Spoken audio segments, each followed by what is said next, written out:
સ્વાગત છે મારા યુટ્યુબ ચેનલમાં મિત્રો। આપણે હિન્દી શિક્ષણની અનેક વિધિઓ વિશે શીખતા આવ્યા છે અને શીખી રહ્યા છે। તો આપણે એવી જ એક વિધિ આજે શીખવા જઈ રહ્યા છે અને એનું નામ છે રસાસ્વાદન વિધિ। આપણે જે શિક્ષણની અનેક વિધિઓ શીખી રહ્યા છે એમાં આ વિધિ પણ ખૂબ જ ઉપયોગી છે। તો આ વિધિનો આજે પરિચય જોવા જઈ રહ્યા છે। તો આ વિધિ કયા શિક્ષણમાં આપણને કામમાં આવે છે। તો શરૂ કરીએ આજનો આ વિડિયો।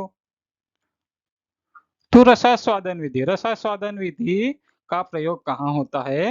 तो कविता शिक्षण में किया जाता है। कहाँ किया जाता है? रसास्वादन विधि का प्रयोग कविता शिक्षण में किया जाता है, जिसका प्रमुख उद्देश्य क्या है? कविता का आनंद लेना है। रसास्वादन विधि जो है उसका प्रयोग कहाँ किया जाता है? कविता शिक्षण में सिर्फ किया जाता है। क्यों? क्योंकि कविता शिक्षण में क्या तो प्रमुख उद्देश्य क्या है? रसास्वादन विधि का आनंद लेना है, सिर्फ आनंद लेना। आगे देखते हैं।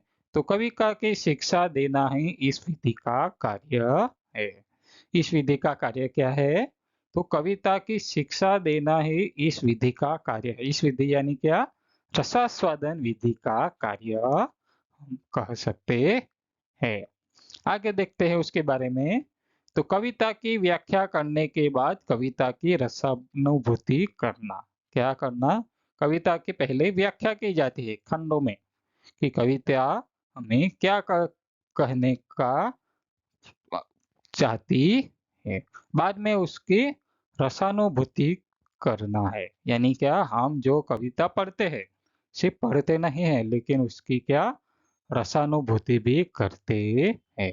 जैसे फिल्म के जो गाने होते हैं वो हम सुन के जिस तरह आनंद प्राप्त करते हैं उसी तरह कविता को पढ़कर या कविता को सुनकर हमें आनंद प्राप्त होता है। इसलिए कविता की व्याख्या करने के बाद रसानुभूति करना रसास्वादन विधि का कार्य है। आगे देखते हैं। तो रसास्वादन विधि शिक्षा प्रयोग शिक्षा के सभी स्तर पर किया जाता है। रसास्वादन विधि का प्रयोग कहाँ किया जाता है? तो शिक्षा की सभी स्तर यानी कौन कौन सी?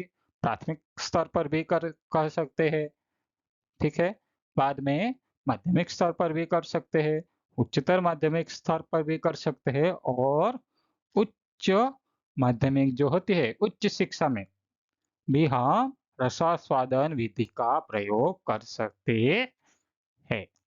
अलग अलग स्तर पर हम रसास्वादन विधि का प्रयोग कर सकते हैं, चाहे कोई भी स्तर हो, कोई भी माध्यम हो, ठीक है। प्राथमिक स्तर पर भी कर सकते हैं हम, माध्यमिक स्तर पर भी कर सकते हैं, उच्चतर माध्यमिक स्तर पर भी कर सकते हैं। उच्च जो शिक्षा होती है यानी कि बीए है, एमए है या कोई भी हो उस पर हम कर सकते हैं। क्यों? क्योंकि रसास्वादन विधि का प्रमुख उद्देश्य क्या है? आनंद प्राप्त करना। जिस तरह हम देख सकते हैं हमारी जो यूट्यूब है वहां पर अलग अलग कवि सम्मेलन होते हैं, तो कवि जो है अपनी कविता सुनाते हैं लोगों को, तो उसका भी उद्देश्य क्या है? लोगों तक आनंद पहुंचाना कविता के माध्यम से। वो क्या करते हैं? रसास्वादन का विधि का ही प्रयोग करते हैं। इसलिए सिर्फ माध्यमिक, प्राथमिक, उच्चतर प्राथमिक में भी नहीं, हम किसी भी स्तर पर कर सकते हैं। क्यों? क्योंकि क्या होता है कि जब भी कोई व्यक्ति है कविता या कवि सम्मेलन में जाता है तो क्या करने जाता है? कविता का आनंद प्राप्त करने के लिए। इसलिए रसास्वादन विधि का प्रयोग सभी स्तर पर किया जा सकता है। आगे देखते हैं। तो रसास्वादन विधि की सार्थकता क्या है? तो रसास्वादन विधि की सार्थकता है कविता में के भावों का हृदयंगम्य करके भाव विभोर होकर कविता का आनंद प्राप्त करना। कविता रसास्वादन विधि की सार्थकता का क्या कर सकते हैं कि कविता के जो भाव है उसका हृदयंगम्य करके भाव विभोर हो जाना और कविता का आनंद प्राप्त करना। इस विधि की सार्थकता है, रसास्वादन विधि की सार्थकता है। आगे देखते हैं। रसास्वादन विधि के साथ व्याकरण विधि का प्रयोग नहीं करना चाहिए। क्या नहीं करना चाहिए? व्याकरण विधि का प्रयोग नहीं करना चाहिए। क्यों? क्योंकि रसास्वादन विधि में सिर्फ आनंद देना ही मुख्य उद्देश्य है। उसमें हम व्याकरण विधि का प्रयोग करके रसा आनंद की अनुभूति नहीं करा सकते। इसलिए आगे देखते हैं, तो इस विधि में मौन वाचन करना भी उचित नहीं माना जाता। मौन वाचन क्यों? क्योंकि कविता मन में नहीं पढ़ी जा सकती। कविता हम जोर से ही पढ़ सकते हैं। क्यों? क्योंकि आनंद तभी आता है जब हम किसी व्यक्ति को सुना सकते हैं या खुद उसका आनंद प्राप्त करना चाहते हैं, तभी हम क्या करते हैं? मौन वाचन नहीं कर सकते। આગળ જોઈએ કે આ જે વિધિ છે તો એમાં શું કરી શકાય? તો इस विधि में स्वस्वर वाचन ही उपयुक्त है। એટલે કે આ જે વિધિ છે એમાં સ્વસ્વર વાંચન એટલે કે આપણે જે વાંચીએ છે સ્વર સાથે સ્વસ્વર વાંચન એટલે કે સારી રીતે વાંચન જ ઉપયુક્ત છે એવો આ વિધિમાં કહેવામાં આવ્યો છે। ત્યાર પછી આગળ જોઈએ કે આ વિધિ જે છે એના માટે શું ઉપયુક્ત છે।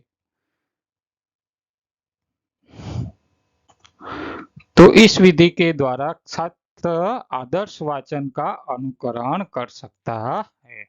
कि इस विधि के द्वारा छात्र क्या कर सकते हैं कि आदर्श जो वाचन है यानी कि शिक्षक के द्वारा जो वाचन कराया जाता है विद्यार्थियों को, उसका अनुकरण छात्र कर सकते हैं। यानी कि पहले क्या करता है शिक्षक, जो कविता है उसका स्वस्वर पठन करता है या विद्यार्थियों को छात्र को सुनाता है। बाद में छात्र जो है वो क्या करते हैं कि जो शिक्षक ने जिस प्रकार स्वस्वर वाचन किया है उसका अनुकरण करके छात्र फिर से वो कविता या जो काव्य है उसको फिर से दोहराते हैं। इसका मुख्य आदर्श है किसका? इस रसास्वादन विधि का अनुकरण करके ही छात्र जो है वो कविता का पाठ सीख सकते हैं। स्वस्वर पहले शिक्षक कराता है, बाद में विद्यार्थी भी स्वस्वर अनुकरण करके बोलते हैं या सीखते हैं। जो तमने आ મારી ટેલિગ્રામ ચેનલ જે છે આપવામાં આવી છે તેના પર જ તમને આ જે દરેક વિડીયો જે છે જે મારી યુટ્યુબ ચેનલ પર અપલોડ કરવામાં આવ્યા છે હિન્દી વિષયના એના માટેના પીડીએફ સ્વરૂપે તમને મટીરિયલ પ્રાપ્ત કરી દેવામાં આવશે। આ જે વિડીયો અપલોડ કરવામાં આવશે ત્યાર પછી 1-2 દિવસમાં દરેકે દરેક પીડીએફ તમને આપી દેવામાં આવશે। જો તમે વિડીયો પર નવા હોય બરાબર છે તો વિડીયોને લાઈક કરવાનું ભૂલતા નહીં, ચેનલને સબસ્ક્રાઇબ કરવાનું ભૂલતા નહીં અને એની સાથે સાથે ઓલ નોટિફિકેશનને પણ ઓન કરી દેજો, તેથી આવનારા તમામ વિડીયોનું નોટિફિકેશન રૂપે તમને વિડીયો પ્રાપ્ત થતા રહે। તો આવા જ વિડીયો સાથે બન્યા રહો મારી ચેનલ સાથે। ત્યાં સુધી આવજો। Thank you.